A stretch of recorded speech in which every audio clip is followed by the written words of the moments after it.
For as long as I can remember, my family has had a house. Our first of two was a 3-bedroom, 2-bathroom, red and white bungalow located in sunny Santa Clara, California, the heart of the San Francisco Bay Area. Growing up, we never had to worry about rude landlords or pulling enough money together to stave off another month out in the cold. Santa Clara being the only real exposure I had to the housing and renting markets, I grew up with a very skewed outlook on what it meant to be a tenant in the Bay Area. When I moved to Mountain View, the epicenter of the tech boom, I was taken aback not only by the presence of a large housing crisis, but the tension in the air that's created as longtime residents were being displaced by newcomers arriving from around the world to work for tech giants like Google or Facebook. All this brought me to the question, who does deserve to live here?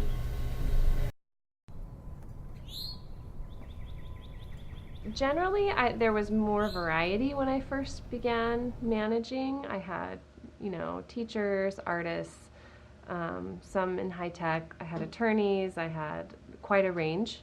And now... That's Beth Sorensen, a local apartment manager in the working-class Ringstorff neighborhood. Now I tend to get mostly high tech folks coming in for apartments. So I have seen some change, yeah. The situation Beth is describing is not an uncommon one. As of 2015, Google alone employed 16,688 people, which was a 147% increase from 2 years before. According to the Mountain View census, out of the top 11 employers in the city, 7 of them were in high tech. The burden this puts on the city is exactly the one you'd expect.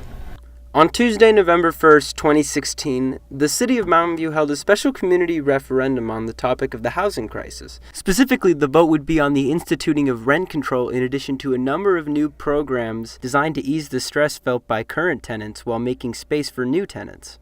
Having lots of different kinds of people makes for a richer community and more well-rounded, broader-minded, I think more open community.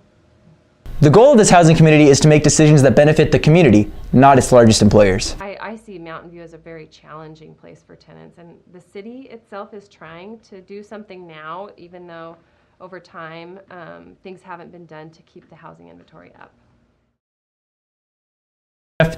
Even those fortunate enough to have a high-paying job outside of the tech industry are finding little to show for their searches in real estate.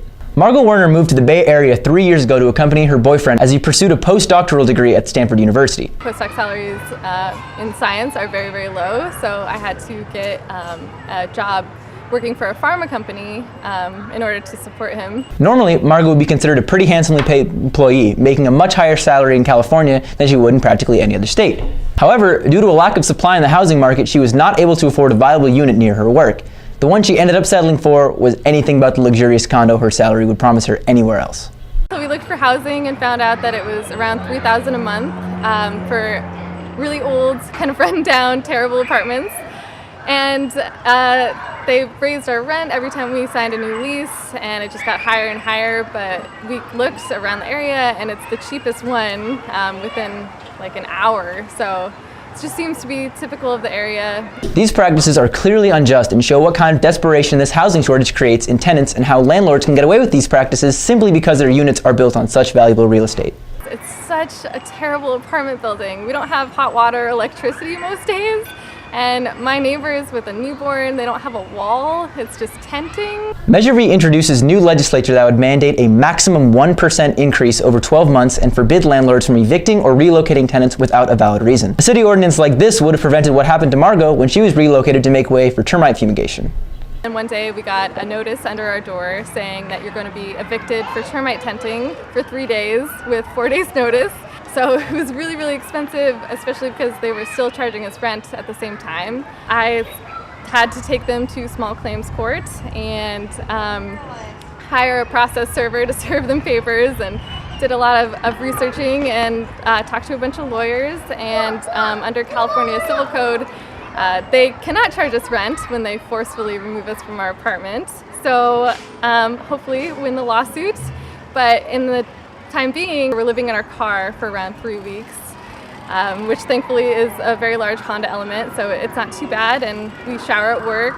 But 3 weeks is a really long time to be living in your car with a dog. So my boyfriend's boss, his PI, actually took us in recently, and we're living in her basement while we sue my current landlord and hopefully get our money back so that we can find a new apartment and pay for a security deposit and first month's rent.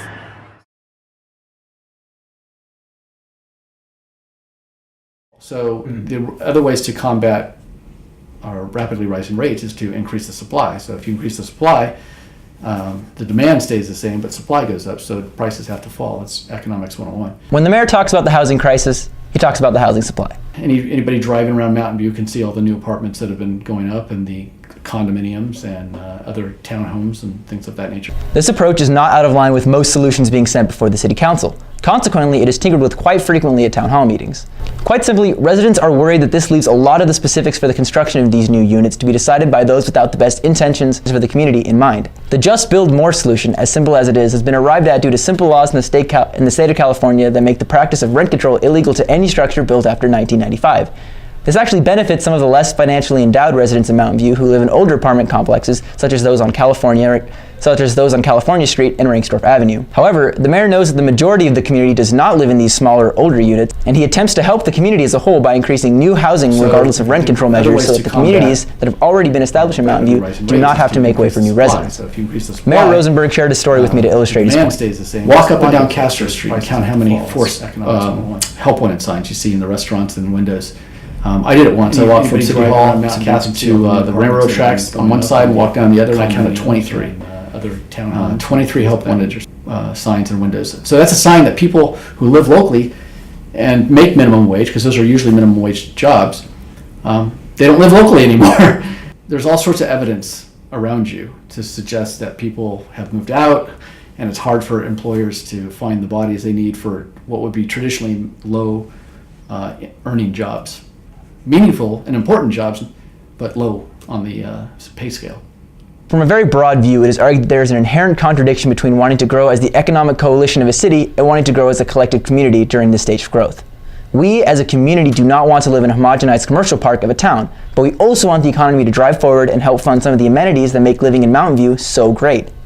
I suppose in a perfect situation, these new residents would politely wait a few years while we build some new units for them, but our reality is simple, and it is that we need solutions now to prevent long-term damage to the community through relocation of long-time residents. In regards to the new tech-employed residents arriving with Google's rate of growth, these people also have a place in the community. What ultimately needs to be understood is this: everybody's rightful place in this community does not and should not come at a cost to another person's. No party in this debate is advocating for the relocation of residents, but it is a byproduct of growth that we all want to avoid. The best steps we could take towards a solution to this relocation crisis would be to build trust between those developing new housing units and those desperately in need of them. Regardless, trust comes at a cost to both sides, and measures can be taken to bridge this gap through the construction of more low-rate apartment complexes before the high-rise condos. In return, residents should practice patience while the city does their best to build these new units. Thank you.